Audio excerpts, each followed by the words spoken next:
Assalamualaikum doktor, nama saya Faiz Azfar bin Hamzah, nombor matrik 259853. Saya daripada Pusat Ipoh. Hari ini saya akan bentangkan untuk subjek GMGM 3053, pengurusan latihan dalam organisasi. Okey, baik.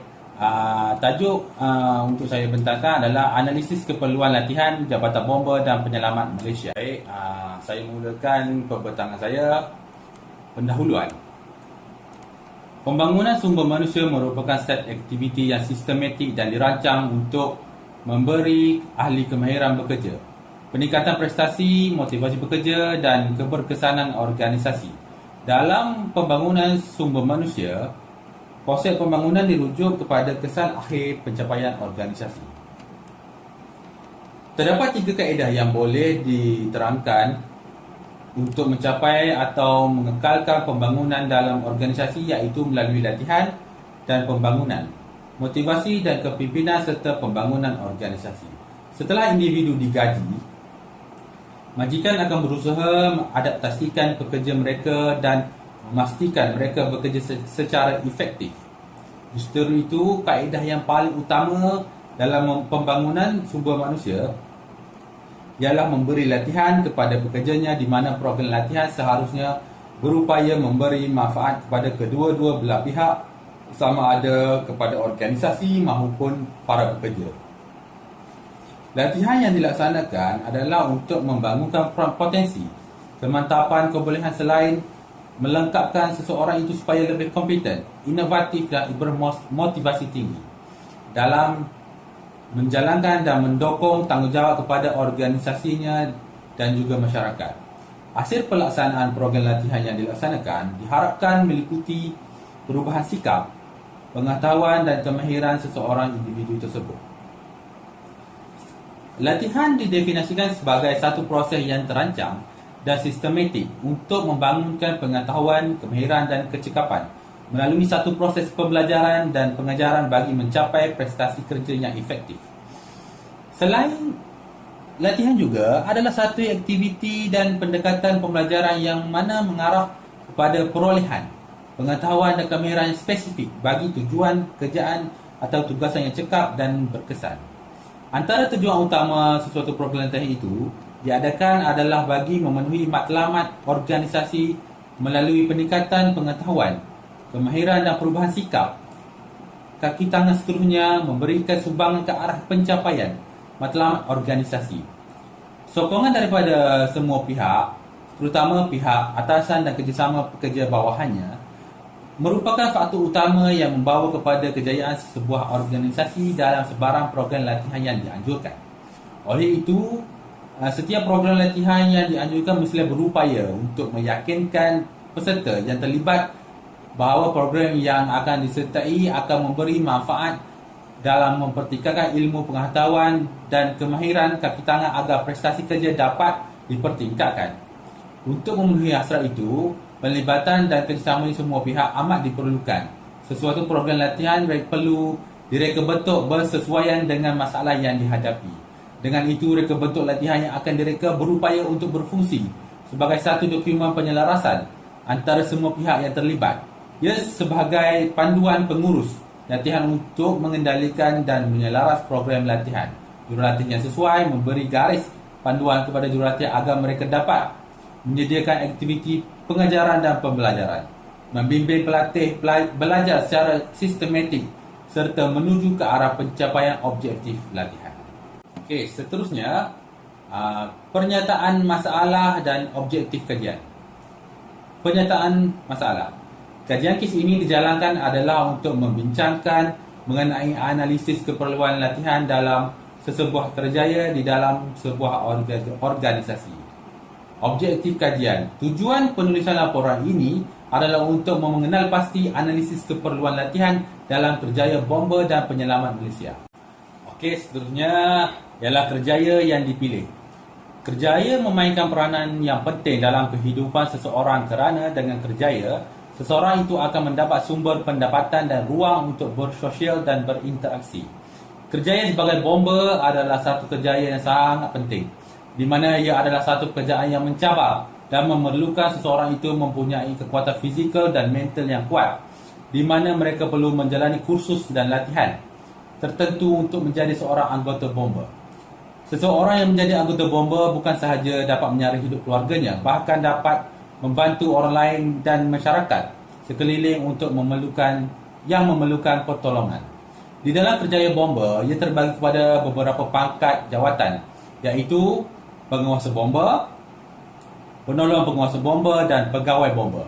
Bagi jawatan penguasa bomber, tugas mereka adalah bertanggungjawab melaksanakan tugas-tugas pengurusan A, pentadbiran dan kewangan, penyelidikan, perancangan, pembangunan, latihan, operasi melawan kebakaran, penguatkuasaan Akta 341 dan undang-undang lain, serta peraturan yang berkaitan.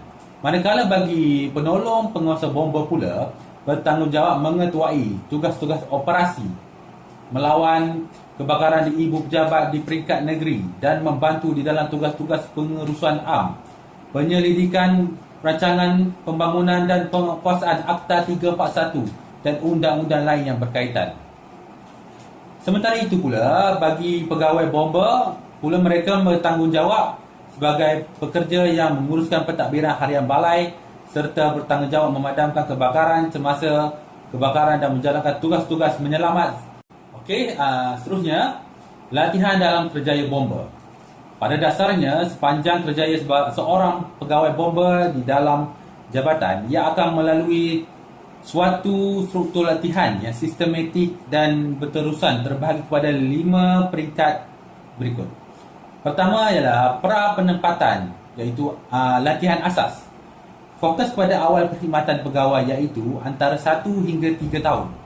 Mana-mana pegawai yang berada di dalam tempoh perkhidmatan ini perlu menjalani latihan yang telah ditetapkan oleh jabatan. Dalam peringkat ini, pegawai-pegawai akan didedahkan kepada kursus yang berkonsepkan pendedahan dan penerapan. Pertengahan. Yang kedua, pertengahan. Fokus kepada pegawai yang telah berkhidmat antara 3 hingga 10 tahun di dalam jabatan. Mana-mana pegawai yang berada di dalam tempoh ini perlu menjalani latihan yang telah ditetapkan oleh jabatan berdasarkan kepada jawatan dan pangkat mereka. Dalam peringkat ini, pegawai-pegawai akan didedahkan kepada kursus yang berkonsepkan pembangunan dan peningkatan. Ketiga, iaitu latihan lanjutan.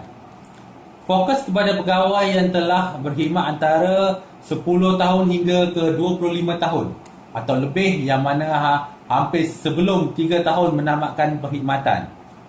Mana-mana pegawai yang berada di dalam kategori ini perlu menjalani latihan yang telah ditetapkan oleh jabatan berdasarkan kepada jawatan dan pangkat mereka.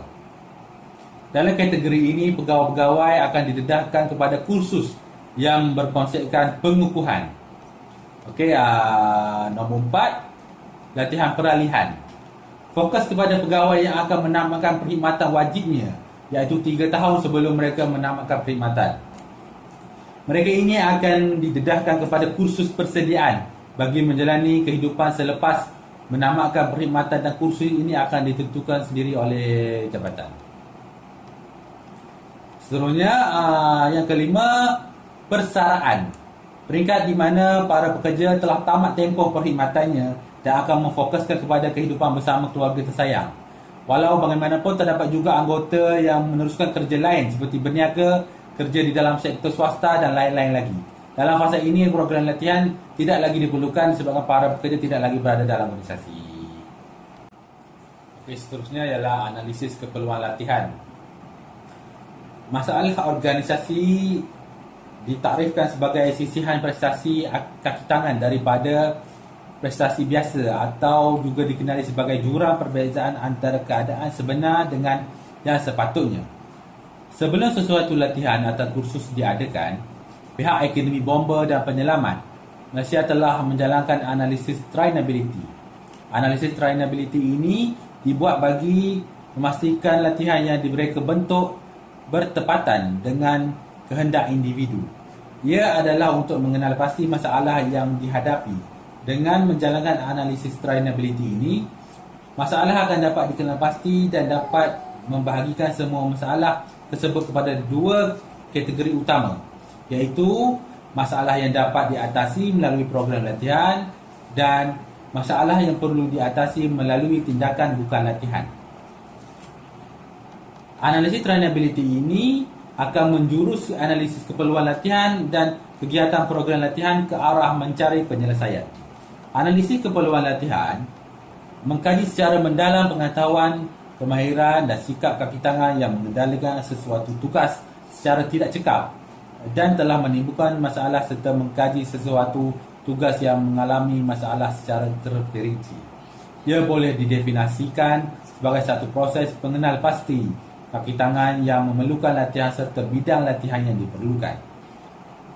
Keperluan diumpamakan sebagai keinginan yang belum dicapai. Keperluan merupakan jurang antara perbezaan yang wujud antara apa yang sebenarnya dengan apa yang sepatutnya. Analisis keperluan latihan diperlukan dalam sesebuah organisasi melihat sejauh manakah organisasi memerlukan latihan. Jika latihan yang salah diberikan, maka berlaku kerugian dan juga pembaziran kepada organisasi. Ini bukan saja diperlukan untuk menentukan jenis latihan yang dijalankan, tetapi lebih khusus kepada keperluan menjalankan latihan. Walaupun latihan biasanya memang amat perlu bagi sesebuah organisasi, tetapi tidak semua masalah dalam organisasi dapat diselesaikan dengan latihan. Apa yang membimbangkan adalah pembaziran kewangan latihan yang selalu menjadi masalah utama, maka pihak pengurusan latihan menjimatkan masa dan tenaga bagi suatu program latihan.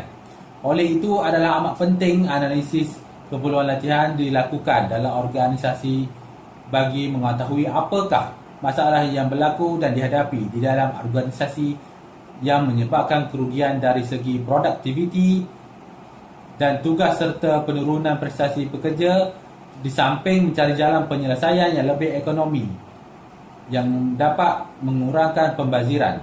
Justru latihan yang diberikan kepada pekerja mestilah selaras dengan keperluan masa kini dan masa yang akan datang organisasi tersebut. Keperluan tersebut mestilah datang daripada objektif dan matlamat organisasi tersebut. Oleh yang demikian, untuk memperoleh analisis keperluan latihan yang berjaya, maka model analisis keperluan latihan diguna pakai pihak Akademi Bomber dan Penyelamat Malaysia sebelum sesuatu program latihan dijalankan. Memastikan latihan yang direka bentuk bertepatan dengan kehendak individu. Ia adalah untuk mengatasi masalah yang dihadapi. Okey, akhir sekali kesimpulan, kejayaan sesuatu program latihan itu bergantung kepada reka bentuk program yang komprehensif, kemahiran jurulatih untuk memberikan tunjuk ajar dan kebolehan pihak penganjur untuk menganjurkan program latihan itu dengan baik dan berkesan. Apabila pihak penganjur berjaya menyediakan kemudahan yang sesuai dan selesa dan juga tenaga pengajar yang berkaliber, yang mempunyai kepandaian dan kepakaran yang tinggi serta mempunyai ciri-ciri seorang komunikator yang hebat, nescaya peserta akan memperolehi manfaat. Ini secara tidak langsung akan mempengaruhi sikap mereka, pengetahuan dan kemahiran mereka.